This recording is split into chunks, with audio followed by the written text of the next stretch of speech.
الرجیم بسم اللہ الرحمن الرحیم الحمدللہ رب العالمین والصلاة والسلام علی خاتم النبیین اللہم صلی علی محمد وعلی آل محمد کما صلیت علی ابراہیم وعلی آل ابراہیم انک حمید مجید اللہم بارک علی محمد وعلی آل محمد کما بارکت علی ابراہیم وعلی آل ابراہیم انک حمید مجید رب اشرح لی صدری ویسر لی امری واحلل عقدۃ من لسانی یفقہوا قولی۔ سورہ روم کی آیت نمبر 33 سے 46 تک آج ہماری ریویژن کلاس ہے۔ وَإِذَا مَسَّ النَّاسَ، یہ ایک فطرتاً بات ہے اور یہ ہمارے ہاں عام ہے کہ جب بھی کسی کو کوئی مصیبت آتی ہے تو وہ فوراً سے پہلے اللہ کی طرف جو ہے وہ بہت ہی پوری طرح توجہ کے ساتھ جو ہے وہ راغب ہو جاتا ہے، اللہ سے معافیاں مانگنے لگ پڑتا ہے، اللہ کی طرف ہو جاتا ہے۔ پھر جب اس کو اللہ اپنی رحمت کا مزہ چکھا دیتے ہیں، جب اس سے رحمت نازل ہو جاتی ہے، جب آسانیاں اس کے اوپر آ جاتی ہیں تو فوراً سے پہلے اس کو جو ہے وہ کسی اور کے ساتھ منسوب کر دیتا ہے۔ اس وقت وہ شکر اس کا نہیں ادا کرتا، بلکہ جو درمیان میں کوئی وسیلے ہوتے ہیں، جو اسباب ہوتے ہیں، ان اسباب کی طرف جو ہے اس کا رجحان جو ہے وہ بڑھ جاتا ہے۔ یہی بات پہلی آیت کریمہ میں جو ہے بتائی گئی ہے، وَإِذَا مَسَّ النَّاسَ، اور جب ہم پہنچاتے ہیں لوگوں کو ضرن، کوئی تکلیف، کوئی دکھ، کوئی درد، دعوا ربہم، پکارتے ہیں وہ اپنے پروردگار کو، منیبین علیہ، پوری طرح اس کی طرف راغب ہو کے، اس کی طرف رجوع کر کے اپنے رب کو پکارتے ہیں۔ ثم، پھر اذا اذاقہم منہ رحمت، اور پھر جب ہم ان کو اپنی طرف سے رحمت جو ہے وہ چکھاتے ہیں، رحمت ان کے اوپر جو ہے وہ نچھاور کرتے ہیں، اذا فریقن، تب ایک گروہ ان میں سے، بربہم، ساتھ اپنے پروردگار کے، یشرکون، وہ شریک ٹھہرانے لگ پڑتا ہے، وہ شرک کرنے لگ پڑتا ہے۔ کامن سینس کی بات ہے کہ جس وقت دیتا ہے تو اللہ، بیماری آتی ہے تو پھر اللہ کی طرف جو ہے وہ ہم اللہ ٹھیک کر دے، اللہ سے معافیاں مانگتے ہیں، اللہ کی طرف توبہ کرتے ہیں۔ جیسے ہی ہم ٹھیک کرتے ہیں ہم کہتے ہیں اچھا وہ فلاں نے دعا کی تھی میرے لیے تب ٹھیک ہو گیا، وہ فلاں سے دوائی لی تھی تو اس کے ہاتھ میں بڑی شفا ہے۔ یہ سبب اللہ نے بنائے ہوئے ہوتے ہیں، یہ سبب جو ہیں وہ سارے کے سارے اللہ کی طرف سے بھیجے ہوئے ہوتے ہیں۔ اللہ نے خود آ کے انجیکشن نہیں لگانا ہوتا، اللہ نے خود آ کے دوائی نہیں دینی ہوتی، اللہ نے سبب وسیلے جو ہیں وہ اسی طرح جو ہے وہ کھڑے کیے ہوتے ہیں۔ اللہ ان کے تھرو جو رحمت اللہ ہی کی ہوتی ہے۔ پیناڈول کی گولی میں اٹ سیلف کوئی ایسی خاصیت نہیں ہے کہ وہ تمہاری درد کو ٹھیک کر سکے، اللہ نے اس میں ودیت جو ہے وہ رکھی ہے، یہ خاصیت اس میں اللہ نے ڈیولپ کی ہوئی ہے۔ کس لیے؟ لیکفروا، اس لیے کہ وہ ناشکری کریں، بما آتیناہم، جو دیا ہم نے ان کو، فتمتعوا، پس ایسے جو لوگ ہیں پس وہ فائدہ اٹھا لیں۔ پھر اس کا ترجمہ اگر ہم کریں، پس موج کر لیں، وہ ذرا چل پھر لیں، وہ موج کر لیں، فسوف تعلمون، ان قریب ان کو پتہ چل جائے گا۔ جو اللہ کے علاوہ، دیکھیے اللہ تبارک و تعالیٰ کتنے حلم والے ہیں کہ پیدا اللہ کرتا ہے، رزق اللہ دیتا ہے، پرورش اللہ کرتا ہے، سب کچھ اللہ کرتا ہے، شکر ہم کسی اور کا ادا کر دیتے ہیں، کسی پیر کو پکڑ لیتے ہیں، کسی دربار کو پکڑ لیتے ہیں۔ مشرکین کسی بت خانے کو یا کسی مخصوص بتوں کو پکڑ لیتے تھے، اور ہم نے دنیاوی بت گڑھ رکھے ہیں، ہم ان کی اگر اس نے نوکری نہ لگوائی ہوتی تو میں بھوکا مر جاتا۔ بے رزق دینے والا تجھے اللہ ہے، دیا اللہ نے ہے، اور تم کہہ رہے ہو کہ فلاں نے جو ہے مجھے یہ کیا تو میں اس کا شکر ادا کروں۔ اس کے حق میں دعا کریں، جزائے خیر دے اللہ کہ اس نے تمہارے لیے جو ہے وہ کوئی آسانی کرنے کی کوشش کی، اور اس نے بھی بسبب اللہ تبارک و تعالیٰ کے حکم کے وہ آسانی پرووائڈ کی، تمہارے لیے آسانی مہیا کی۔ اس نے اپنے اللہ کو راضی کرنے کی کوشش کی، اور تم بھی اپنے اللہ کو راضی کرنے کی کوشش کرو۔ جب بھی کوئی ایسی بات ہوتی ہے تو فریق، جب کوئی رحمت ملتی ہے تو اللہ کے ساتھ اوروں کو شریک ٹھہرانے لگ پڑتے ہیں، اس لیے کہ وہ ناشکری کریں، وہ انکار کریں اس کا جو اللہ نے ان کو دیا ہے۔ فتمتعوا، پس اٹھا لیں فائدہ، پھر 4 دن موج کر لیں، فسوف تعلمون، بس بہت جلد ان کو جو ہے وہ معلوم ہو جائے گا، بہت جلد ان کے علم میں آ جائے گا۔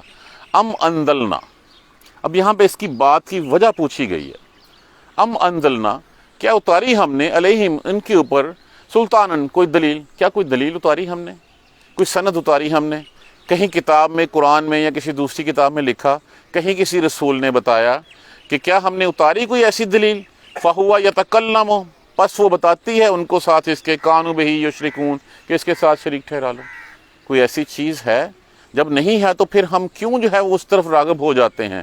کوئی ایسی سند نہیں ہے، کوئی دلیل نہیں ہے، سوائے اس کے کہ جی ہمارے آباء و اجداد یہ کرتے آئے تھے۔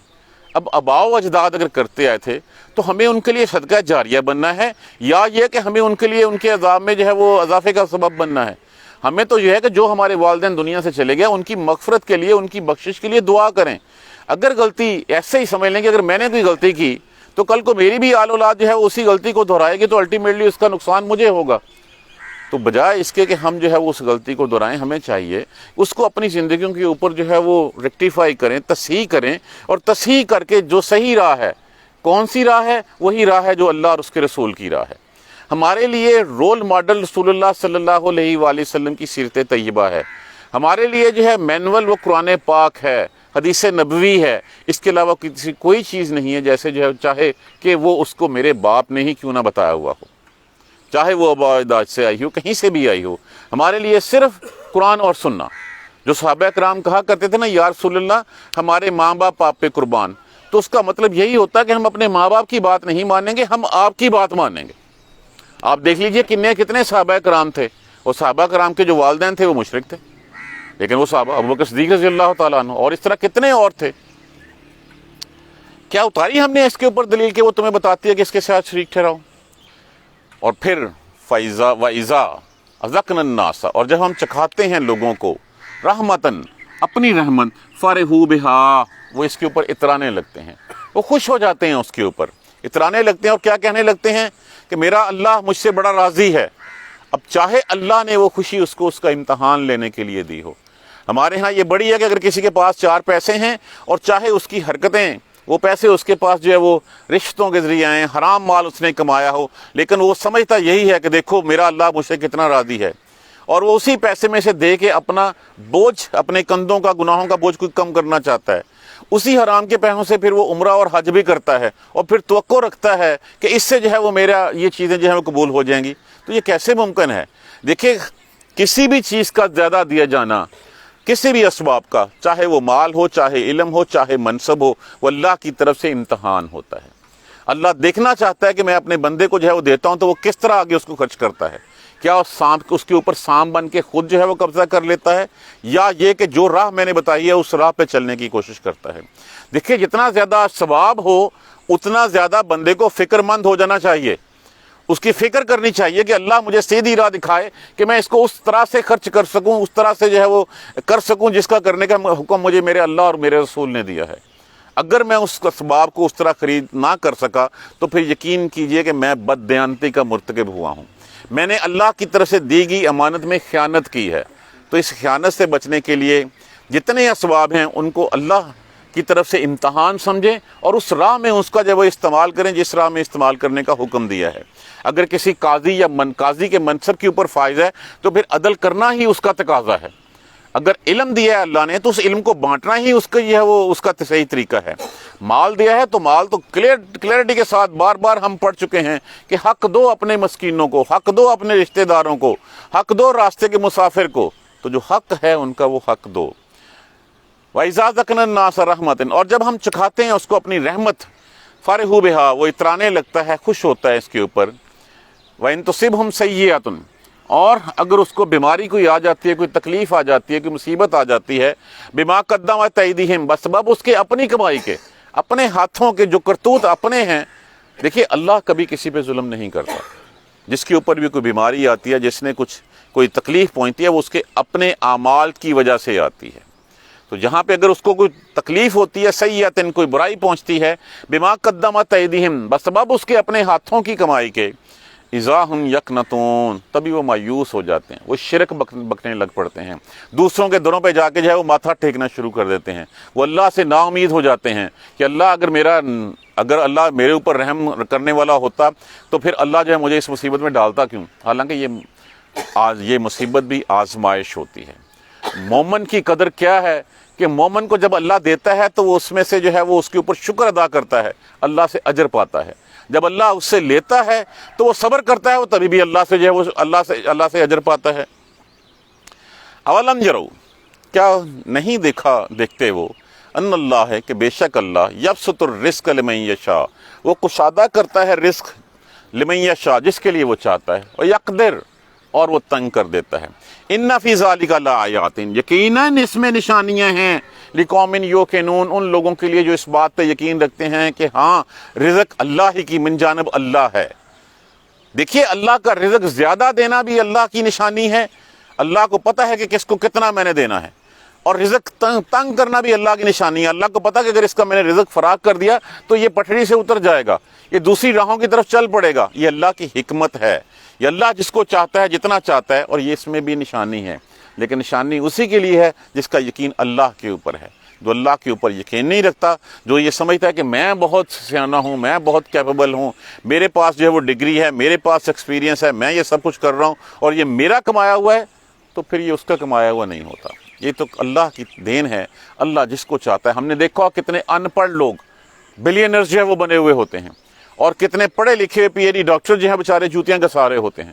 یہ اللہ کی ونڈ ہے، یہ اللہ کی تقسیم ہے، لیکن اس کو مانتا وہی ہے جو اللہ پہ یقین رکھتا ہے۔ اب جب تمہارے پاس رزق آ گیا، تمہیں پتہ چل گیا، پھر اس کے استعمال کرنے کا طریقہ بھی آگے بتا دیا گیا۔ فآتی ذی القربیٰ، پھر دو قرابت داروں کو، حقہ، ان کا حق۔ یہ نہیں کہا صدقہ خیرات کرو، یہاں پہ کہا ان کا حق دو۔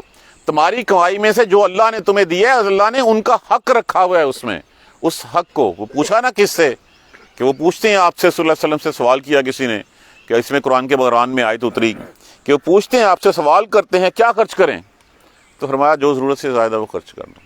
بس یہ حد رہے کہ اتنا نہ خرچ کرو جس سے تمہارا اپنا ہاتھ پھیل جائے، اس سے پہلے جو تمہارے پاس زائد ہے وہ تم خرچ کر دو۔ ہم نے کتنی مثالیں پڑھی صحابہ کرام کی کہ جس وقت رسول اللہ صلی اللہ علیہ وآلہ وسلم نے جہاد کے لیے، اسلام کی تبلیغ و اشاعت کے لیے جو ہے وہ لوگوں سے اپیل کی، تو لوگوں نے کیا تھا، عمر فاروق رضی اللہ تعالیٰ اپنے گھر کا آدھا سامان جو ہے وہ اٹھا کے لے آئے، ابوبکر صدیق جو ہے وہ سارے کا سارا اٹھا کے لے آئے۔ پوچھا کیا چھوڑ کے آئے ہو؟ اللہ اور اس کا رسول چھوڑ کے ہیں۔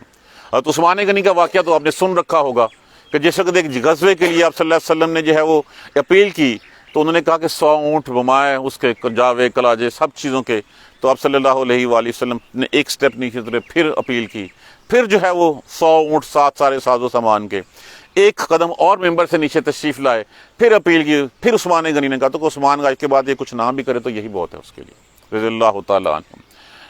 تو پس حصہ دو، ادا کرو حق ان کا، صدقہ خیرات نہیں۔ پھر میں عرض کر رہا ہوں کہ یہ حق ہے ان کا، ہماری کمائی میں ہمارے رشتہ داروں کا، ہمارے عزیزوں کرب کا حق ہے۔ ڈھونڈیے خود سب سے پہلے۔ دیکھیے اس میں دوہرا اجر ہوتا ہے، ایک دینے کا اجر ہوتا ہے، ایک صلہ رحمی کا ہوتا ہے، اور ایک قرابت داری کا ہوتا ہے۔ تو ڈھونڈیے، ہماری خاندان میں، ہمارے رشتہ داروں میں ایسے لوگ ہمیں ملتے ہیں اور بہت ہیں۔ ہم کیا کرتے ہیں، پوری دنیا کے سامنے تو حاتم تائی اور بڑے بڑے سخی بنے ہوئے ہوتے ہیں، ہمارے اپنے بہن بھائی جو ہے وہ بیچارے جو ہیں بھوک کے مارے نہ وہ ہاتھ پھیلا سکتے ہیں نہ کچھ کر سکتے ہیں۔ تو پہلا حق کس کا کہا گیا ہے؟ قرابت داروں کا۔ اور قرابت داروں میں بھی پھر آگے جو ہے وہ ایک فہرست ہے۔ وہ کیا فہرست ہے؟ ماں باپ ہے افضل، ان کی تو ساری کمائی تمہاری، ان کا حق ہے۔ بیوی بچے ہیں تمہارے، اس کے بعد تمہارے بہن بھائی ہیں، پھر بیوی کے بہن بھائی ہیں، پھر کزنز ہیں، پھر اپنی خاندان میں سے ہمیں مل جاتے ہیں ایسے جو بیچارے جو ہے وہ نہ ہاتھ پھیلا سکتے ہیں، وہ سفید پوش ہیں، وہ کہتے بھی نہیں ہیں۔ ان کو ڈھونڈو اور ڈھونڈ کے جو ہے وہ ان کا حق جو ہے وہ ادا کرو۔ والمسکینہ، اور مسکینوں کو۔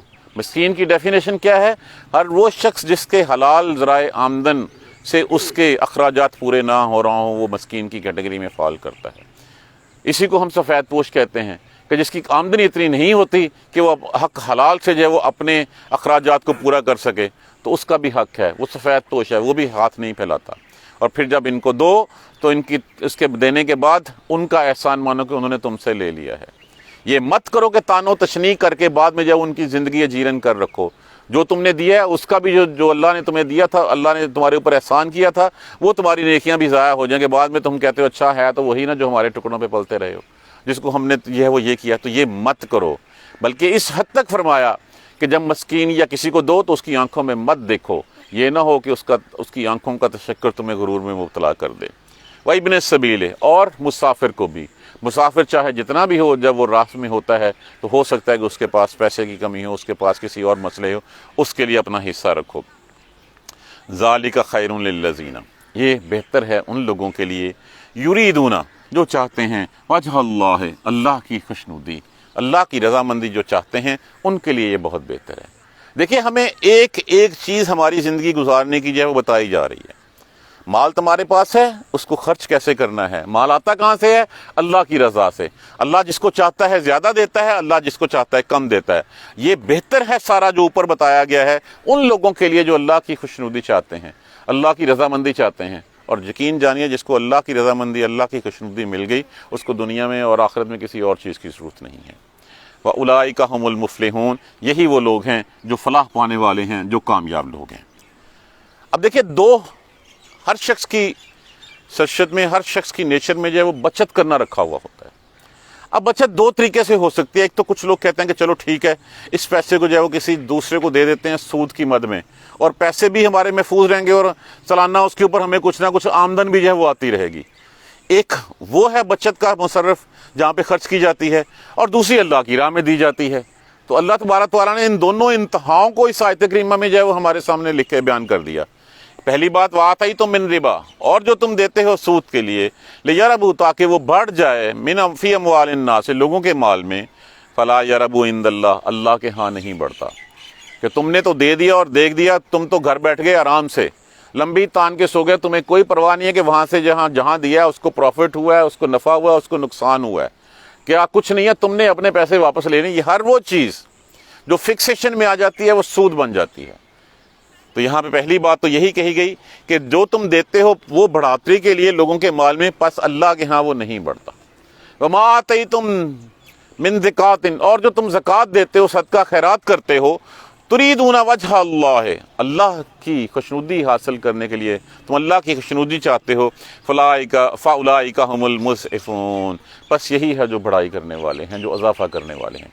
اب دونوں انتہائیں ہیں، دنیا میں جو ہے بڑھوتری چاہتے ہو تو پھر وہ حرام بھی کہا گیا ہے اس کو، اللہ اور اس کے رسول سے جنگ بھی کہا گیا ہے اس کو، کہ اگر تم سود نہیں چھوڑتے تو تیار ہو جو اللہ اور اس کے رسول کے لیے۔ کسی اور گناہ کے اوپر اللہ اور اس کے رسول کے ساتھ جنگ نہیں کہا گیا۔ یہ واحد جرم ہے جس کے اوپر جو ہے وہ کہا گیا کہ جنگ کرنے کے لیے تم تیار ہو جاؤ۔ اگر ہم چاہتے ہیں، اس کا مطلب کیا ہوا کہ ہم وہ پیسہ رکھتے ہیں، اس کے بعد انتظار کرتے ہیں کہ اس کے اوپر جو ہے وہ سود آئے گا اور وہ ہم کھائیں گے۔ اللہ کے دیے ہوئے پہ تمہیں یقین نہیں، اس کے اوپر تو وہی 5-10% ہی بڑھنا ہے، جبکہ اللہ تمہیں گارنٹی کر رہا ہے ایک کے بدلے میں 10، 70، 700 کتنی بے حساب کی۔ تو پھر کون سا پروفیٹیبل سودا ہے؟ وہ جہاں پہ تمہیں فکسیشن تمہارے پتہ ہے، اور وہ جو دنیا، دیکھیے ایک ہوتی ہے دنیا کی رضامندی کے لیے، دنیا کے لیے، ایک ہوتا ہے آخرت کے لیے۔ تو سودا ہم کرتے ہیں 9 نقد نہ 13 ادار پہ، جو آج ہے وہ آج ہے، کل کو پتہ نہیں کس نے دیکھی ہے۔ نہیں، جو اللہ کے ہاں اضافہ ہے وہ وہی ہے جو صدقہ خیرات کی مد میں دے دیا۔ کتنا دینا ہے؟ جو ضرورت سے زائد ہے وہ اس کو دیتے رہو۔ اللہ پہ بھروسہ رکھو، اللہ تمہیں بھروسے کو، تمہارے مان کو کبھی نہیں توڑے گا۔ اب یہ دونوں انتہائیں تمہارے سامنے بیان کر دی گئی ہیں۔ کس طرف چلنا ہے؟ یہی ہے کہ یہ پیرالل 2 رستے چلتے جا رہے ہیں، ان دونوں رستوں کے اوپر جو تم نے کون سا رستہ چوز کرنا ہے، یہی شعور دیا ہے اللہ نے، یہی اختیار دیا ہے اللہ نے، اور یہی ہمارا امتحان ہے۔ شیطان اپنے رستے کی طرف کھینچتا ہے اور اللہ اپنے رستے کی طرف اپنے رسولوں کی مدد سے تمہیں بلاتا ہے، اپنے رسولوں کو پیغام دے کے بھیجتا ہے کہ بندے کو سمجھاؤ کہ یہ سیدھا راستہ ہے، اس راستے پہ چلے، شیطانی راستے پہ نہ چلے۔ شیطان جو ہے وہ اللہ کے سامنے چیلنج کر کے آیا تھا، اور شیطان تمہارا کھلا دشمن ہے، وہ تمہیں جہنم میں پھنکوا کے بس کرے گا، جبکہ اللہ تمہاری بہتری چاہتا ہے، اللہ کا رسول تمہاری یہ فلاح چاہتے ہیں۔ اللہ کے رسول کیوں پریشان تھے؟ کیوں اپنی امت کے لیے روتے رہتے تھے؟ اسی لیے کہ اللہ کے رسول اپنی امت کے لیے امت کو جو ہے وہ اس جہنم کی آگ سے بچانا چاہتے تھے۔ فرمایا میری حالت تو یہ ہے کہ ایک آگ جل رہی ہے، میں لوگوں کو ان کی کمر سے پکڑ کے پیچھے سے کھینچ رہا ہوں کہ اس میں مت جلو، اور لوگ ہیں کہ پروانوں اور پرندوں کی اس کی طرح جو ہے پتنگوں کی طرح اس میں گر کر مرنے کے لیے تیار ہوتے ہیں کہ نہیں، وہ اسی میں جو ہے وہ گرتے ہیں اور جا کے جہنم میں مرتے ہیں۔ اور اللہ کا رسول تمہیں جو ہے پکڑ کے پیچھے سے کھینچتا ہے کہ نہ مڑو، یہ آگے آگ ہے، یہ جہنم ہے۔ دونوں انتہائیں، کہاں پہ بڑھوتری چاہتے ہو؟ تم سود کی مد میں ہو، اللہ کے نزدیک کوئی اضافہ نہیں ہے اس میں۔ اگر زکوٰۃ کی مد میں دیتے ہو، صدقہ خیرات دیتے ہو، تو اللہ تبارک و تعالیٰ کے نزدیک جو ہے وہی بڑھتا ہے اور کچھ نہیں ہے۔ اللہ الذی، اللہ تو وہ ہے، خلقکم، جس نے پیدا کیا تم کو، ثم رزقکم، پھر رزق دیا تم کو، ثم یمیتکم، پھر وہ مارے گا تم کو، ثم یحییکم، پھر زندہ کرے گا تم کو۔ حل من شرکائکم من یفعل من ذالکم، کوئی تمہارے شریکوں میں سے ہے جو ان سب میں سے کچھ بھی کر سکتا ہو؟ کسی کے پاس کوئی اختیار ہے رزق دینے کا، پیدا کرنے کا، تمہیں مارنے کا، تمہیں زندہ کرنے کا کوئی اختیار ہے؟ نہیں ہے۔ سبحانہ و تعالی عما یشرکون، پاک ہے وہ، بلند و برتر ہے وہ ذات اس سے جو یہ شریک ٹھہراتے ہیں۔ جب وہ یہ کچھ کر بھی نہیں سکتے تو پھر یہ شرک کرتے بھی رہیں تو اللہ کا کچھ بگاڑ نہیں سکتے۔ ساری دنیا اللہ کی منکر ہو جائے، اللہ کی بادشاہت میں کوئی کمی نہیں آ سکتی۔ ساری دنیا اللہ کی مطیع و فرما بردار ہو جائے، اللہ کی بادشاہت میں کوئی اضافہ نہیں کر سکتی، تو اللہ پاک ہے اس شرک سے، جب اللہ کے برابر کوئی آ ہی نہیں سکتا۔ ساری مخلوقات جتنی بھی ہیں وہ ساری کی ساری اللہ کی محتاج ہیں، اپنی بقا کے لیے اللہ کی مدد کی جو ہے وہ محتاج ہیں۔ اللہ ہے جس کا کوئی ثانی نہیں، اللہ ہے جس کا کوئی ہمسر نہیں ہے، کوئی اس کا ساجیدار نہیں ہے، کوئی اس کے برابر نہیں ہے، تو تم جو شرک کرتے ہو تم کرتے رہو۔ اب اس شرک کا نقصان کیا ہوا؟ ظہر الفساد، فساد پھیل گیا، فی البر والبحر، خشکی میں اور تری میں، سمندروں میں اور زمین میں فساد پھیل گیا۔ اس وقت تو یہ آیت اتنی نہیں تھی جتنی آج اس وقت گلوبل ولیج بنی ہوئی ہے، جنگ ہو رہی ہے روس کی اور یوکرین کی، اور امپیکٹ جو ہے وہ پاکستان پہ اور دوسرے غریب ممالک پہ آ رہا ہے۔ کیوں؟ گندم مہنگی، آئل مہنگا، اور کتنی چیزیں جو ہیں وہ مہنگی۔ اب یہ فساد کیوں پھیلتا ہے؟ ظہر الفساد، پھیل گیا فساد تری میں اور خشکی میں، بما کسبت ایدی الناس، لوگوں کے اپنے کرتوتوں کے باعث۔ اور وہ کرتوت کیا تھے؟ وہ شریک ٹھہراتے تھے اللہ کے ساتھ۔ اور یہ کیوں فساد پھیلتا ہے؟ فساد اس لیے پھیلتا ہے کہ اللہ تبارک و تعالیٰ وارن کرتے ہیں۔ دیکھیے اگر اللہ ہر گناہ پہ پکڑنا شروع کر دے تو پھر یہاں پہ کوئی زندہ نہ رہے۔ جب کچھ چیزیں بڑھ جاتی ہیں اور اللہ تبارک و تعالیٰ کسی کو جو ہے کسی کا ہاتھ روکنا چاہتے ہیں کہ یہ فردر نہ آگے جائے، تو پھر اللہ تبارک و تعالیٰ وارننگ کے طور پہ کچھ نہ کچھ جو ہے وہ بھیجتے ہیں۔ اب بات یہ ہے کہ اس سے کیا ہم اللہ کی طرف پلٹتے ہیں، یا اس کو بھی قدرتی آفات کا نام دے کے جو ہے وہ سائڈ پہ ہو جاتے ہیں کہ جی اس سال بارشیں زیادہ ہونی ہیں، محکمہ موسمیات نے کہہ دیا تھا سیلاب بھی آنے ہی ہیں، تو 4-6 جو ہے وہ 400-600 مر بھی گیا تو کوئی بات نہیں۔ اس طرح جو ہے وہ گرمی زیادہ پڑنی ہے۔ یہ کرونا کا آنا، یہ ڈینگی کا آنا، یہ زلزلے آنا، یہ بارشیں آنا، یہ سب کیا ہے؟ یہ سارے کے سارے اللہ کی طرف سے تنبیہات ہوتی ہیں، اللہ کی طرف سے وارننگز ہوتی ہیں۔ اور وارننگ کس لیے ہوتی ہیں؟ بسبب تمہارے کرتوتوں کے، بسبب تمہارے اپنے اعمال کے جو تم نے کیے ہوتے ہیں۔ ظہر الفساد فی البر والبحر، کس وجہ سے؟ بما کسبت ایدی الناس، لوگوں کی اپنے کرتوتوں کی وجہ سے، لوگوں کی اپنی کمائیوں کی وجہ سے، اپنے اعمال کی وجہ سے۔ اور یہ کس لیے ہوتے ہیں؟ لیذیقہم بعض الذی عملوا، بس سبب اس کے کہ وہ چکھائے بعض لوگوں کے اعمال کا صلہ، اعمال کا بدلہ دے، اعمال کی جو ہے وہ سزا دے ان کو۔ کس لیے؟ لعلہم یرجعون، شاید کہ وہ واپس لوٹ آئیں، شاید کہ وہ اللہ کی طرف جو ہے وہ پلٹ آئیں۔ اب دیکھ لیجیے یہ امریکہ میں، دوسرے ممالک میں کتنے ہم روز بیٹھتے ہیں کہ آج وہاں پہ جو ہے وہ یہ سٹارم آ رہا ہے، آج یہ طوفان چل پڑا ہے وہاں سے۔ ہر دوسرے دن تو ہمیں طوفان وہاں پہ جو ہے وہ نظر آ رہا ہوتا ہے۔ کورنیڈو آتے ہیں، وہ سارے کے سارے جو اڑاتے ہیں، اڑا کے ہر چیز جو ہے وہ آسمانوں پہ لے جا کے نیچے پھینک دیتے ہیں۔ بارشیں کتنی ہوتی ہیں، گرمی کتنی پڑتی ہے، سب ہوائیں کتنی چلتی ہیں، سمجھتے کیوں نہیں ہیں لوگ؟ یہ وارننگز ہوتی ہیں۔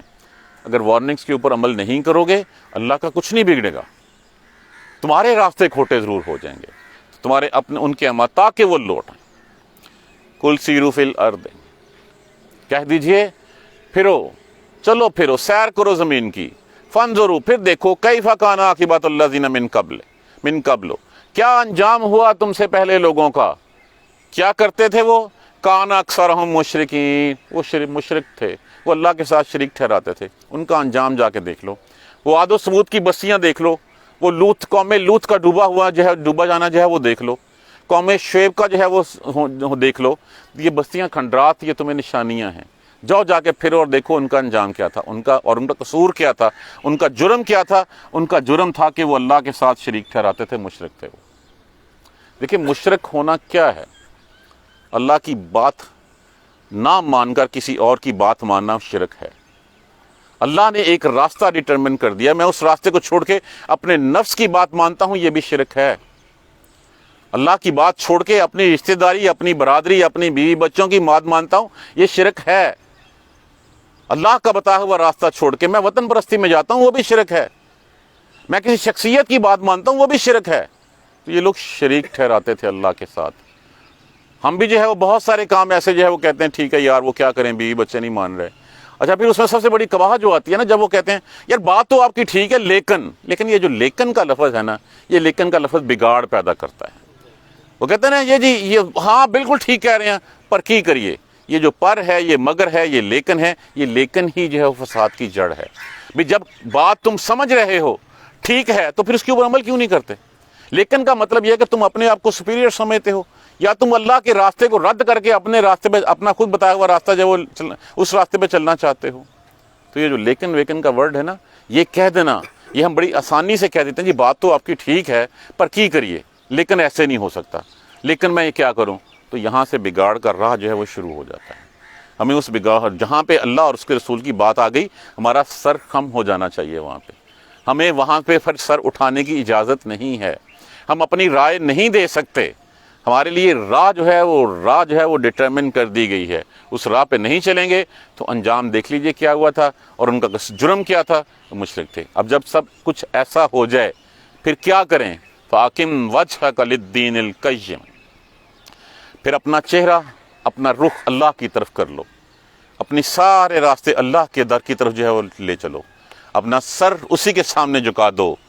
اس سے پہلے کہ وہ دن آ جائے جس کا لوٹایا جانا اللہ کی طرف سے نہیں ہوگا، اس سے پہلے کہ وہ لینے والے آ جائیں، اس سے پہلے کہ وہ روز قیامت، وہ گھڑی آ جائے۔ اور دیکھیے وہ گھڑی تو جب آنی ہے ہمارے لیے تو وہی گھڑی ہے جس سے جو ہے وہ روح لے جانے والے آ جائیں گے، وہیں پہ پتہ چل جائے گا کہ ہم نے زندگی میں کیا کھویا کیا پایا۔ اچھا لباس لے کے آئیں گے اور کہیں گے اس وقت یا ایھا النفس المطمئنہ ارجعی الی ربک راضیہ مرضیہ وادخلی فی عبادی وادخلی جنتی، تو سمجھو بیڑا پار ہو گیا۔ اگر وہ آ کے مارتے ہوئے جو ہے وہ تھپڑ مارتے ہوئے، پشتوں پہ مارتے ہوئے، چہروں پہ مارتے ہوئے روح کو کھینچ کے نکالیں گے تو مطلب ہے کہ کام ہو گیا غلط، اب وہاں سے پھر واپسی کا راستہ نہیں۔ اچھا مجھے جانے دے، میں اب یہ کروں گا، اب نہیں ہوگا، ابھی کر سکتے ہیں۔ یہاں پہ کہا گیا اس سے پہلے کہ جس کا دن کا جو لٹایا جانا نہیں ہوگا، یومئذ یصدعون، اس دن وہ پھر منتشر ہو جائیں گے، کوئی کسی کا ساتھی نہیں ہوگا، کوئی کسی کی سپورٹ نہیں کرے گا، کوئی مدد نہیں کرے گا، کوئی سفارش نہیں کر سکے گا وہاں پہ۔ جتنے اس وقت دعویٰ کرتے ہیں کہ ہم سفارش کر دیں گے، ہم بچا لیں گے، ہم یہ کر دیں گے، تمہاری بات مان لو، کچھ ہو گیا تو دیکھ لیں گے، یہ سب ڈکوسلے ہیں، یہ سب فریب ہیں، یہ شیطان کا پھیلا ہوا جال ہے جس میں ہم جو ہے وہ گرتے چلے جاتے ہیں۔ ہم شخصیت پرستی کے لیے، اس وقت پاکستان میں شخصیت پرستی ہو رہی ہے، ہم نے جو وہ اپنے بت تراش رکھے ہیں اور ہم قرآن و سنت کو پس پشت ڈال کے ان بتوں کی پوجا کر رہے ہیں، چاہے وہ کسی سیاسی پارٹی کا ہو، چاہے وہ کسی مذہبی پارٹی کا ہو، چاہے کسی کا بھی ہو۔ ہم قرآن و سنت کو نہیں مان رہے، ہم ان کی باتیں مان رہے ہیں، ہم آنکھوں دیکھی مکھیاں جو ہے وہ نگل رہے ہیں، ہمیں پتہ ہے کہ یہ غلط کر رہے ہیں لیکن پھر ہم اسی راہ پہ چلتے چلے جا رہے ہیں۔ اس سے لوٹ آئیں ہم، اس سے پہلے کہ وہ گھڑی آ جائے۔ وہ گھڑی آ گئی تو پھر کچھ نہیں ہوگا۔ من کفر فعلیہ کفرہ، جس نے انکار کیا، جس نے ناشکری کی، اس کی ناشکری اسی کے لیے ہے، کسی کا کچھ نہیں بگڑے گا۔ یہ نہیں ہوگا کہ اچھا میں گرا تو تجھے بھی لے کے جاؤں گا، نہیں بھائی، تو گرے گا تو تو ہی گرے گا، اللہ کی ناشکری تو نے کیا، بھگتے گا بھی تو ہی۔ ہو سکتا ہے اس نے وہ تیرے ساتھ ہو، اللہ کے آگے جا کے گڑ گڑا کے اس نے اللہ سے معافی مانگ لی ہو، اور تم اسی زور میں رہے ہو کہ میرے ساتھ جو ہے وہ اتنے بڑے اور زیادہ جو اتنا بڑا گروہ ہے، کوئی گروہ شو نہیں ہوگا وہاں پہ جو جس نے کفر کیا اس نے اپنی ذات کے لیے کفر کیا۔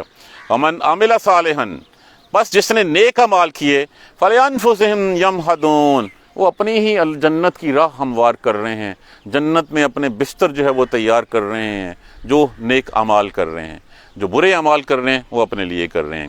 لیجزی الذین آمنوا، تاکہ اللہ بدلہ دے ان لوگوں کو جو ایمان لائے اور نیک اعمال کیے، من فضل ہی، اپنے فضل سے، انہ لا یحب الکافرین، اور بے شک اللہ ناشکروں کو پسند نہیں کرتا۔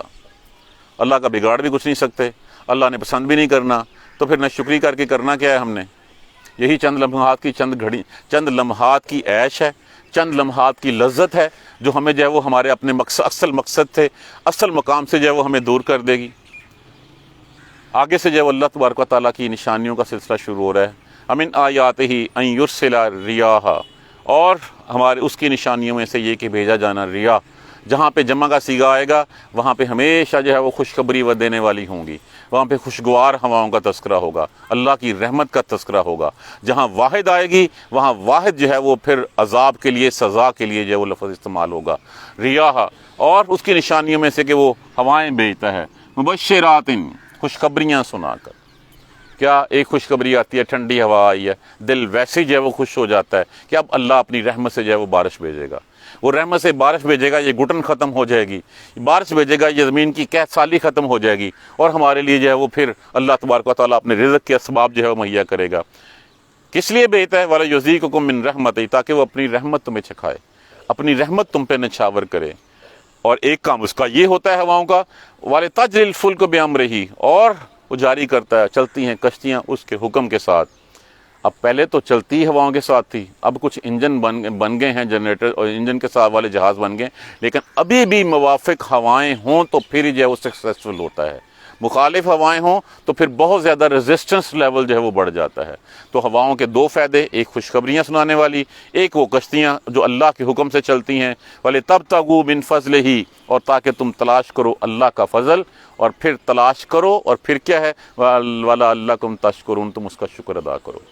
اصل بات وہی ہے کہ پیدا اللہ کرتا ہے، رزق اللہ دیتا ہے، پالتا اللہ ہے، سب کچھ کرتا ہے، شکر بھی اسی کا ہی بنتا ہے۔ اس کے علاوہ کسی اور کے سامنے سر جھکایا جانا، ان کا انجام بستیوں میں دیکھ لو، پہلی بستیوں میں کیا ہوا۔ کیا ہم بھی اپنا نام اسی لسٹ میں لکھوانا چاہتے ہیں؟ اگر نہیں تو موقع ہے، لمحے ہیں، مہلت ہے، ہم پلٹ جائیں۔ بار بار کہا گیا تاکہ ہم عذاب بھی اس لیے، ہم سزائیں بھی اس لیے دیتے ہیں کہ وہ پلٹ آئیں، وہ لوٹ آئیں اللہ کی طرف، رجوع کر لیں اللہ کی طرف۔ اللہ کہتا ہے جب بھی تم نے اس حد تک ایک شخص ساری عمر گناہ کرتا رہا، آخری لمحات میں اس نے توبہ کر لی، قبول ہو گئی۔ وہ جہنم سے ایک ہاتھ دور تھا کہ وہ کوئی ایسا کام کر بیٹھا، کام اسے ہو گیا کہ اللہ تبارک و تعالیٰ نے اپنی رحمت، اور پھر اللہ کی رحمت تو ویسے ہی اس کے غضب پہ حاوی ہے۔ ہم لوٹ آئیں، ہم پلٹ جائیں، ہم معافی مانگ لیں اللہ سے، یہی ہماری کامیابی ہے۔ نہیں تو پھر ہمارا بھی نام جو ہے وہ اسی طرح داستانوں میں پڑھا جائے گا اور نام و نشان بھی نہیں ہوگا۔ اور داستانوں میں بھی کچھ ہی کا نام ہے، باقیوں کا تو پتہ ہی نہیں ہے کتنی لاکھوں کروڑوں اربوں جو ہے وہ لوگ آئے اور چلے گئے۔ ہمیں تو چند ایک کا ہی پتہ ہے جس کا ہمیں بتایا گیا ہے، اس کے علاوہ باقی کتنی قومیں آئیں ہمیں ان کا پتہ بھی نہیں ہے۔ دعا کیجیے اللہ ہمیں سیدھے راستے پہ چلنے کی ہمت اور توفیق دیں۔ اللہم اہدنا الصراط المستقیم، اللہم اہدنا الصراط المستقیم، اللہم اہدنا الصراط المستقیم۔ جزاک اللہ خیر۔ سبحانک اللہم و بحمدک، اشہد ان لا الہ الا انت، استغفرک و اتوب الیک۔ اعوذ باللہ من الشیطان الرجیم، بسم اللہ الرحمن الرحیم۔ الحمدللہ رب العالمین، الحمدللہ رب العالمین، الحمدللہ رب العالمین۔ اللہم صلی علی محمد و علی آل محمد کما صلیت علی ابراہیم و علی آل ابراہیم انک حمید مجید۔ اللہم بارک علی محمد و علی آل محمد کما بارکت علی ابراہیم و علی آل ابراہیم انک حمید مجید۔ ربنا لا تؤاخذنا ان نسینا او اخطانا، ربنا ولا تحمل علینا اصرا کما حملتہ علی الذین من قبلنا، ربنا ولا تحملنا ما لا طاقة لنا به واعف عنا واغفر لنا وارحمنا انت مولانا فانصرنا علی القوم الکافرین۔ ربنا لا تزغ قلوبنا بعد إذ هديتنا وهب لنا من لدنك رحمة إنك أنت الوهاب رب اغفر وارحم وأنت خير الراحمين۔ یا رب ارحمهما كما ربياني صغيرا، یا رب ارحمهما كما ربياني صغيرا، یا رب ارحمهما كما ربياني صغيرا۔ اللہ اکبر، اللہ اکبر، لا الہ الا اللہ، واللہ اکبر، اللہ اکبر وللہ الحمد، اللہ اکبر کبیرہ والحمد للہ کثیرہ وسبحان اللہ بکرۃ واصیلا۔ ربنا تقبل منا انک انت السمیع العلیم وتب علینا انک انت التواب الرحیم۔ الحمد للہ رب العالمین، آمین یا رب۔